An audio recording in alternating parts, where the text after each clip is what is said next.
Doctor Shashikant, senior consultant plastic and cosmetic surgeon.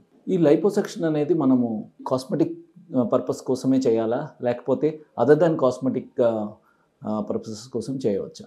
Yes, plastic సర్జరీలో చాలా surgeries చేస్తుంటాం.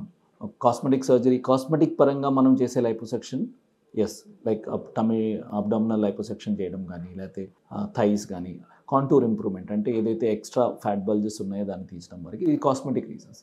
కొన్ని మనం ప్లాస్టిక్ సర్జరీలో ఏం చేస్తామంటే రీకన్స్ట్రక్షన్ చేస్తుంటాం. రీకన్స్ట్రక్షన్ అంటే ఒక ఏరియా నుంచి చర్మాన్ని కండతో సహా, కింద ఫ్యాట్ కండతో సహా ఇంకో ఏరియాకి షిఫ్ట్ చేస్తాం. ఎస్పెషల్లీ క్యాన్సర్ చేసినప్పుడు కానీ, ఆర్ఎల్స్ యాక్సిడెంట్లో కొంత ఏరియాలో స్కిన్ పోతుంది.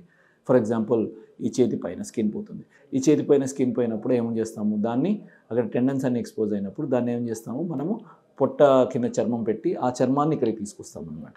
సో అప్పుడు ఈ చర్మం బల్జ్ లావుగా ఉంటుంది అనమాట. సో అటువంటి స్కిన్ ఇర్రెగ్యులారిటీస్ ఏదైతే మన ట్రీట్మెంట్ ద్వారా వచ్చిన స్కిన్ ఇర్రెగ్యులారిటీస్ ఉంటాయో వాటిని కూడా మనము ఈ లైపోసెక్షన్ ద్వారా తగ్గించవచ్చు. ఎందుకంటే దాని కింద కూడా ఫ్యాటే ఉంటుంది కాబట్టి ఆ ఏరియా మనము మార్క్ చేసుకొని ఆ ఏరియాలో ఒక లైపోసెక్షన్ చేయడం వల్ల ఆ ఏరియాలో ఫ్లాట్ అవుతుంది. సో లైపోసెక్షన్కి థెరపటిక్ ఇండికేషన్స్ ఏంటంటే, థెరపటిక్ అంటే ఏదైతే మనం కాస్మెటిక్ రీజన్స్ కాకుండా ఉండేటివి అవి ఫ్లాప్ డిబల్కింగ్ అంటారు. ఈ ఫ్లాప్ సర్జరీస్లో ఫ్లాప్ని సైజ్ తగ్గించి normal size are plain normal పక్కన ఉన్న నార్మల్ చర్మానికి అనుగుణంగా మనము చేసేదాన్ని ఫ్లాప్ డిబల్కింగ్ అంటారు. దీన్ని కూడా మనం లైపోసెక్షన్ యూజ్ చేయడం వల్ల చాలా వరకు కాంప్లికేషన్స్ తగ్గుతున్నాయి. చాలా వరకు పేషెంట్ ఎవరైతే చేయించుకుంటారో they have a better results రావడం జరుగుతుంది అన్నమాట.